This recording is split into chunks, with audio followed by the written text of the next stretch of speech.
예, 오늘 우리가 읽은 이 누가복음 4장의 이제 내용에서는 세례를 받으신 예수님께서 메시아로 이제 정식적으로 취임을 하신 다음에 가장 먼저 예수님이 하셨던 일이 40일 동안을 금식하시고 광야에서 마귀에게 시험을 당하신 일입니다. 그 시험을 당하실 때 자의로 말씀하고 하신 게 아니라 이미 기록된 말씀을 잘 의지하고 그 말씀에 신뢰해서 그 시험들을 다 이겨내시는 주님의 모습을 우리가 보게 됩니다. 어제 이러한 내용들을 나누었는데 이것은 또 한편으로는 예수님에게 있어서만은 아주 독특한 그런 시험이었다. 그래서 옛적에 에덴 동산에서 우리의 첫사람 아담이 모든 인류를 대표해서 하나님과 맺은 그 언약에서 계명을 깨뜨림으로 말미암아 온 세상에 죄와 사망의 법이 들어왔지만 이제 마지막 아담으로 이 땅에 자기 백성의 구세주로 구속자로 오신 예수님께서 마지막 아담으로 그 당하신 모든 시험에 능해서 말씀에 의지해서 이렇게 승리하신 그런 시험의 내용이었다. 이런 면에서는 그 어느 누구도 예수님이 당하신 시험과 같을 수 없다. 그런 이야기를 나누었고 또 한편으로는 예수님께서 이렇게 마귀로부터 시험을 당하신 이 일은 그 이후에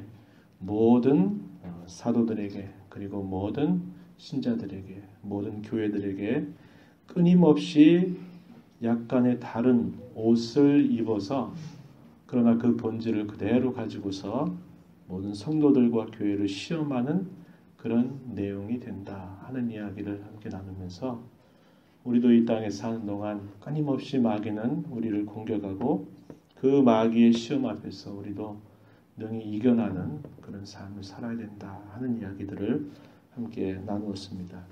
이렇게 예수님께서 세례를 이렇게 시험을 당하신 이후에 예수님은 본격적으로 이제 하나님의 나라의 사역을 이제 시작하시는데 그 사역의 내용은 이제 말씀을 가르치시는 일, 또 말씀을 전파하시는 일, 많은 병자들, 영적인 질고를 가지고 있는 이들, 예를 들면 귀신 들려 있는 그런 사람들이나 육체적인 질고를 가지고 있는 모든 사람들을 예수님께서 치유하시는 그런 내용들로 메시아로서 이제 구체적으로 사역을 시작하시는 모습을 보여줍니다. 근데 그 사역이 시작되는 현장은 예수님께서 늘 사셨던 그 가까운 곳으로부터 그 사역이 시작이 되는데 한편으로는 환영하는 그런 모습이 나타나고 또 한편으로는 배척하게 되는 그런 모습이 나타나고 있음을 우리가 보게 됩니다. 자, 누가복음 우리가 읽었던 말씀 중에 2장 34절 잠깐 한번 보실까요? 누가복음 2장 34절에 보면 예수님의 탄생을 오래도록 기다리고 또 예수님의 오심을 맞았던 이 시므온이라고 하는 사람이 이렇게 표현한 말이 나오죠. 34절에 보라 이는 이스라엘 중 많은 사람을 패하거나 흥하게 하며 비방을 받는 표적이 되기 위하여 세움을 받았고 또 칼이 내 마음을 찌르듯 하리니 이는 여러 사람의 마음의 생각을 드러내려 함이니라. 이렇게 예수님께서 이 땅에 오셨을 때 그분을 만나는 사람, 그분이 하시는 일을 경험하는 이 사람들 가운데서 이런 두 가지의 반응이 분명하게 결과로 나타나게 될 것에 대해서 이야기했습니다. 많은 사람을 패한다. 이 말은 무슨 말입니까? 예수님을 만나고 예수님의 복음을 접하는 그런 사람들이 그것 때문에 걸려 넘어지는 그런 일이 나오기도 하고 또 반대로 많은 사람을 흥하게도 한다 그랬습니다. 예수님을 만나고 그분의 복음을 접한 사람들이 그 예수님으로 인해서 변화된 새로운 삶을 시작하게 되는 그런 일들이 따라올 것이다. 이렇게 마치 예언처럼 이야기했던 그 내용들이 이제 30년이라고 하는 시간이 지나 예수님이 공생애를 이제 시작하셔서 그 사역을 하실 때 그러한 모습들이 나타나고 있음을 우리가 보게 되는 것입니다. 자, 예수님께서 이렇게 시험을 받으시고 나서 예수님은 회당들을 늘 찾아다니면서 말씀을 읽고 또 그 말씀의 내용들을 기회가 되는 대로 전파하십니다. 자, 14절 가서 보면 예수께서 성령의 능력으로 갈릴리에 돌아가시니 그 소문이 사방에 퍼졌다. 친히 그 여러 회당에서 가르치심에 무사람에게 칭송을 받으셨다. 이렇게 요약해주고 있는데요. 자, 예수님이 시험을 당하신 때에도 예수님은 성령의 충만하심을 입으셨고 역시 그 전에 세례를 받으신 때에도 그러하였고 마리아가 예수님을 잉태했던 그때에도 성령의 충만함으로 늘 있었다는 것이고 예수님께서 공적인 생애를 항상 살아가시는 모든 순간순간들이 늘 성령이 함께 하시는 그런 가운데서 이러한 사역을 감당하셨음을 우리에게 알려주고 있어요. 자, 회당에 들어가서 이제 어느 날 그 회당 가운데 자신이 이렇게 자라오셨던 동네 이 나사렛에서 역시 안식일을 맞아서 회당에서 성경을 읽습니다. 회당에서 친히 드리는 소위 회당 예배라고 말할 수 있겠는데 이 회당에서 이렇게 성경을 읽는 가운데 예수님께서 어디 부분을 펼치시게 되냐면 구약 말씀에 이사야서 61장 1절, 2절 이 말씀이 있는 곳을 쭉 펴신 다음에 이 말씀을 읽어가시는 겁니다. 그 내용이 자 18절 가서 보니까 주의 성령이 내게 임하셨으니 이는 가난한 자에게 복음을 전하게 하시려고 내게 기름을 부으시고 나를 보내사 포로된 자에게 자유를 눈먼 자에게 다시 보게 함을 전파하며 눌린 자를 자유롭게 하고 주의 은혜의 해를 전파하게 하려 하심이라. 주의 성령이 내게 임하셨으니 그러면서 하실 그 일에 대한 예언의 말씀을 했던 그 아주 유명한 메시아에 대한 예언의 기록이 바로 지금 그들이 두는 그 본 앞에서 이 사실들이 지금 응했다라고 예수님께서 말씀하십니다. 자, 21절 가서 보면 이 글이 오늘 너희 귀에 응하였느니라 이렇게 예수님께서 말씀해요.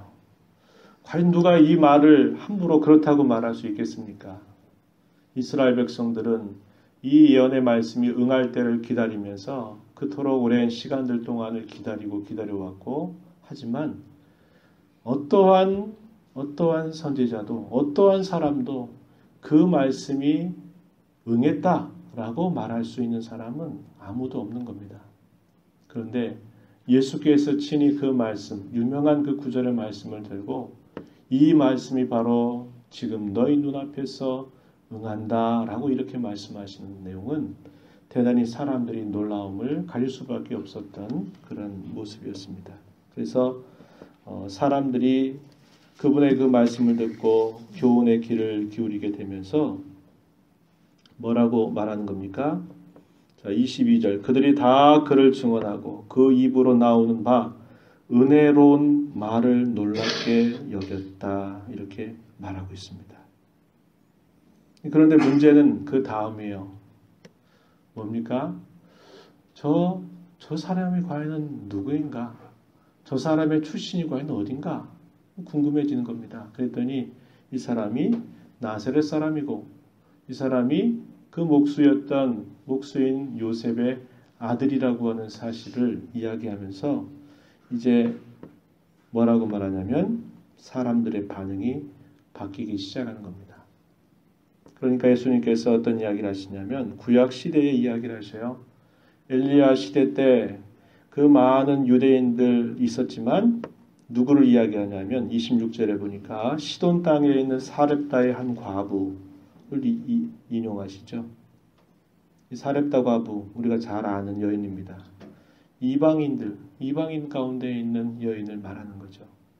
그가 수종들었다, 이것을 예를 하고 27절에 보면 엘리사 시대 때 그의 계대를 이어서 선지자 사역을 했었던 이 엘리사 때에는 역시 이방인 가운데 그 많은 나병 환자가 있음에도 불구하고 나음을 받은 사람은 유대인들 가운데 있는 게 아니고 누구라고 그래요? 수리아 사람 나아만, 이 사람만 나병으로부터 치유함을 받게 되는 것을 이야기하는 겁니다. 뭘 이야기해요? 고향 땅에서 선지자들이 환영받지 못했다는 거예요. 오히려 멀리 있는, 어떻게 보면 외인과 같은 그런 사람들이 오히려 환영하고 또 그 사람을 만나서 어떤 큰 혜택을 입는 그런 일들이 있었음을 예수님께서 지적하시게 됩니다. 그 말을 들었더니 사람들이 뭐라고, 어떤 태도를 보입니까? 그 말뜻을 알아듣는 거죠. 그래서 예수님을 산 낭떠러지까지 예수님을 끌고 가서 떨어뜨릴 만큼 이 사람들이 아주 분을 발하면서 반응하는 겁니다.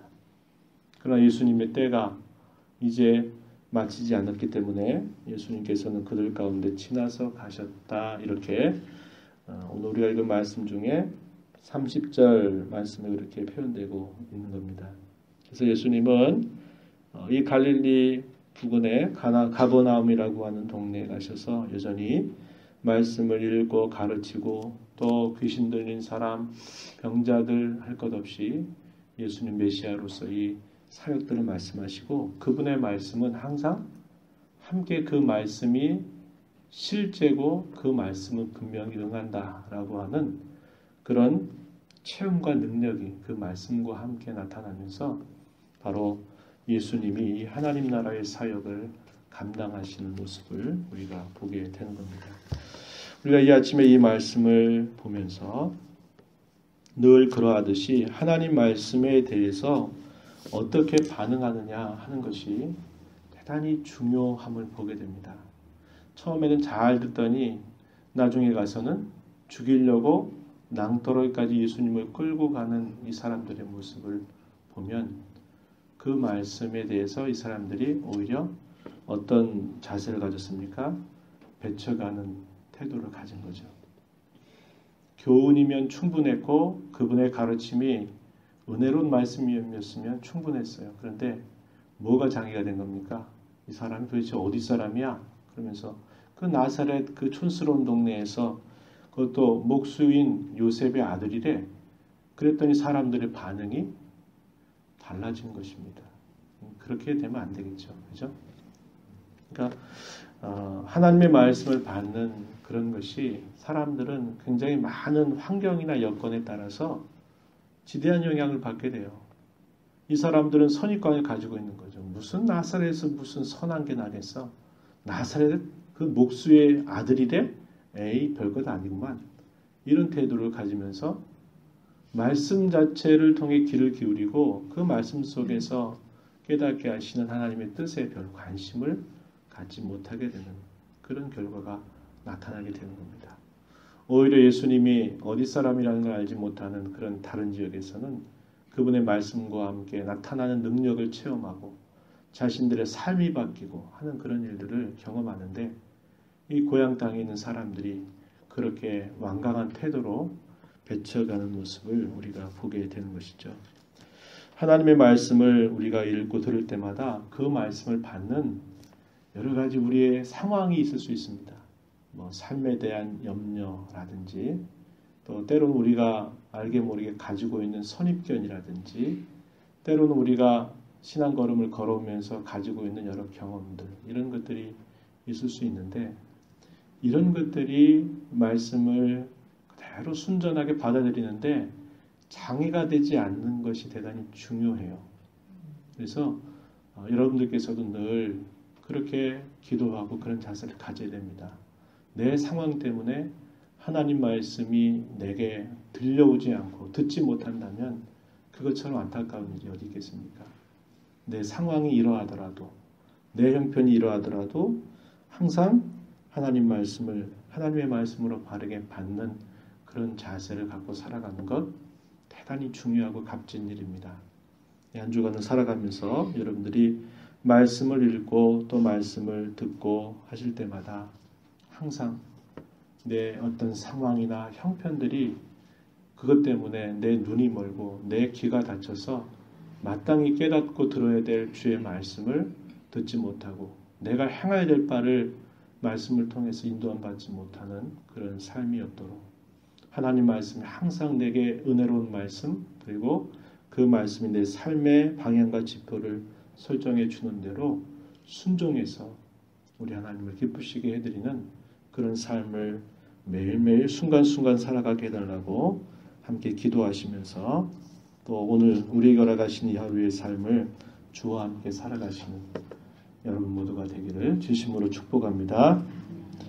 받은 말씀대로 살도록 기도하시고요. 월요일마다 나라와 민족을 위해서 기도하고 있습니다. 세계적으로 지금 IT에도 태풍으로 인해서 수백만 명, 거의 1000명 가까운 사람들이 사망이 되고 전염병이 돌아서 또 수없이 많은 사람이 죽어가기도 하고 우리나라도 경남 지역에 또 많은 그런 폭우로 인해서 여러 가지 어려움을 겪고 있는 일, 북한에서는 계속 전쟁 도발을 위해서 계속적으로 감행하고 있는 그런 일들, 우리 주변에 일어나는 많은 일들이 우리로 하여금 기도하게 하는 것이죠. 나라와 민족을 위해서 많이 기도해 주시고 이 한 주간의 일정을 위해서 우리가 전도대상자로 품고 있는 태신자들을 위해서 간절한 마음으로 기도해 주시기 바랍니다. 하나님 아버지 감사합니다. 이 새벽 시간에도 저희들을 일깨워 주셔서 주님 앞에 인도하시고 또 다른 어떤 것보다 하나님 말씀 읽고 찬송하고 기도하며 이 하루를 시작하게 하심을 감사합니다.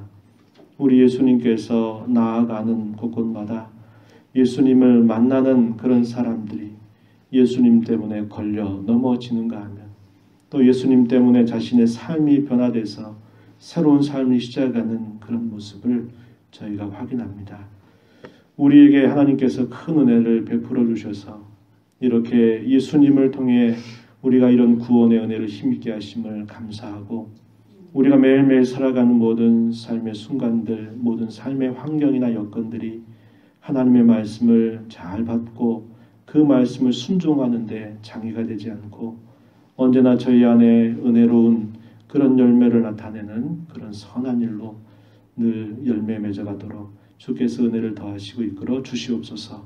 주의 보호자 앞에 나와 간절한 마음으로 기도하는 저희들의 간구를 주께서 들어주시고 오늘도 주님과 함께 동행하며 살아가는 복된 하루가 되게 하여 주옵소서. 예수님 이름으로 기도하옵나이다. 아멘.